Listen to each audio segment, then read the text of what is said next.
The X-Men movies are pretty divisive in terms of who likes them and who hates them, but as a whole, they are one of the most successful superhero franchises ever outside of the Marvel Cinematic Universe. And now, with the Fox X-Men universe coming to a close with the new release of X-Men Dark Phoenix, it's a perfect time to separate the greats from the disappointments. Welcome back to Country Productions, everybody, and today it's time to rank all 12 X-Men movies from the worst to the best.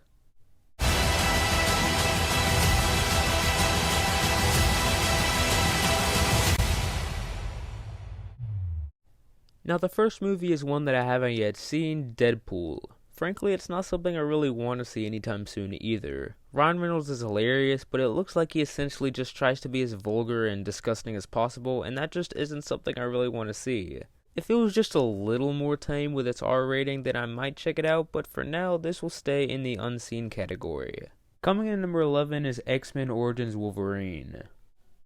Now, this one was pretty much expected, and like most people would agree with, this movie is easily the worst of the franchise. The acting is subpar from everyone except for Hugh Jackman, the action is subpar for most of the movie, and the direction they went in with so many characters was just awful. Now, I'm all for censoring the dirty humor a little bit, but sewing up Deadpool's mouth was a huge mistake for the character.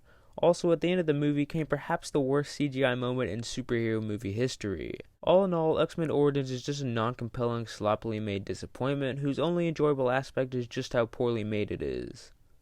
Coming in at number 10 is X-Men Apocalypse. Now, this movie just feels off in the X-Men universe. Most of these movies are very grounded and mainly involve mutants versus a human villain. And while it is good to branch out a bit, going from 0 to 100 doesn't always work out, and X-Men Apocalypse is a prime example. Bryan Singer tried to go from human villains to ancient god, and pretty much fell flat on his face.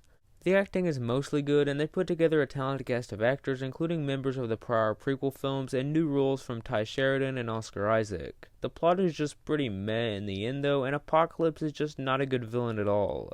He's hyped up to be some extremely powerful threat, but instead we only see glimpses of that power, and most of the time he just seems underwhelming.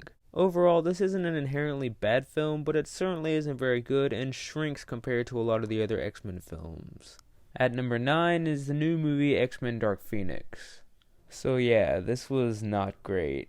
I don't think it's the worst X-Men movie, and most of its problems come from the fact that the continuity of the universe is just horrible. On its own, it's good enough, enjoyable movie that was more compelling and fun to watch than Apocalypse and Origins. As a part of the universe that we're ranking though, Simon Kinberg was forced to A. Make an entertaining action movie, B. Fit into the universe without messing up the continuity even further, and C. End off the universe in the best way possible because Disney owns literally everything. Anyway, I don't think it's bad. On its own, it's good. As a part of the X-Men franchise, however, it might be more enjoyable if you've never seen any others. Coming in number 8 is X-Men. Now, this spot will probably garner a lot of controversy, but hear me out. X-Men is not a bad film. It's well made, and it was really the first team-up superhero movie ever outside of Fantastic Four, but we don't talk about that. The acting is good and the plot isn't boring, it's just that as a whole, the film just feels very underwhelming. Even after the huge fight and final battle and everything, I just feel like I want more every time I watch this movie. It's certainly not bad, but when every movie in this universe has its special sort of thing, X-Men just fails to stand out among the rest. Coming in at number 7 is Deadpool 2. Now, technically speaking, I really only watched Once Upon a Deadpool, but it's pretty much Deadpool 2 just with less language and an additional Fred Savage plotline. Either way, this film is pretty good. Ryan Reynolds is funny as always, but at times it's just a bit excessive. Sometimes this feels like Iron Man 2 in the way that it just seems like there's too much witty and clever dialogue going on at one time. The film does, surprisingly enough, have one of the best messages out of any film in the X-Men universe, but in the end it doesn't really go above just being a pretty good film. Also, it just does more to damage the already horrible continuity of this universe, but that's neither here nor there, so moving on. Number 6 is X-Men The Last Stand. Now, this is one that I'm sure not a lot of people were expecting, but X-Men The Last Stand is not nearly as bad as everyone says it is. It's certainly not great, and it has its flaws, but outside of some poor pacing and some carelessly made emotional moments, it's actually kinda good. The acting is still good from all the main characters from the last two movies, and most of the action was fun and exciting. The dialogue was pretty corny at times. Thought you were a diplomat. As Churchill said, there comes a time when all men must... Oh, you get the point! But other than the few minor complaints, I don't really understand a lot of what people hate with this movie. Overall, The Last Stand isn't among the best X-Men movies, but it certainly isn't the worst like people say it is. Coming in at number 5 is X2 X-Men United. Now this film was a lot better upon first watch, but it was still well made and a fun watch upon second viewing. Plus it was like 1 o'clock at night, so the viewing was probably somewhat affected, but that's not important. Anyway, this is just a really good X-Men movie. It's fairly easily the best of the original 3, and its slightly darker tone compared to the first and third make it a really enjoyable watch. The acting is great, and the characters are possibly at their best in the trilogy. The action is exciting, and emotional moments actually land. Overall, X2 is very close to being a great film, and if the X-Men universe had ended when they intended it to, this would be the best of the franchise. Coming in number 4 is The Wolverine.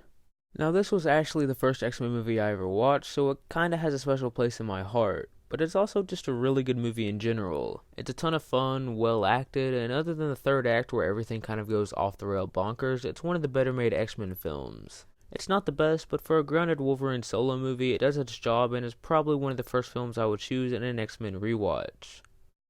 Coming in at number 3 is X-Men First Class. This was the first of the prequels, and some would argue is the best. We get to start fresh with clean slates for all our characters that we came to love in later films, and we also get to learn how they all came together. Not only that, but the plot of this film was actually very well done and compelling. The villain, played by Kevin Bacon, is well done and intimidating, and the final battle is exhilarating and fun to watch. All in all, this is just a great movie. It does almost everything right, and I can't really find much to complain about. It just doesn't quite reach the level of the top 2 films ahead of it. The runner-up, number 2, is X-Men Days of Future Past. So here we are, easily the best team-up movie in the entire X-Men universe. This film is just so much fun to watch and has so many good aspects to it, whether it be the great cast of characters combining both generations of X-Men, or the phenomenal action sequences, or the amazing and well-written plot. Everything is just awesome in this movie. Not only is this one of the best X-Men films, it's up there among the best comic book films out there. It's unique, extremely well executed, and if not for the outlier number 1, it would easily be the best of the franchise.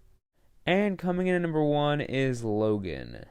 Now this is one that I'm sure a lot of people saw coming, and what can I say, Logan is amazing. Not only is it probably the best superhero movie of all time, it may well be one of the best movies of all time in general. Everything is just so perfectly done, and there is pretty much nothing I can find wrong with it. James Mangold managed to tell a story worthy of its own film, while also metaphorically speaking on death, responsibility, and how sad and grim it can be when your time finally comes. Hugh Jackman gives the best performance of his career, and he and Patrick Stewart go out on a stellar yet heartbreaking note. The film also introduces new, compelling characters, and this is the first time that a fairly standard villain can actually make a movie better. All this comes together to make what is not only the best X-Men movie, not only the best comic book movie, but one of my favorite films of all time.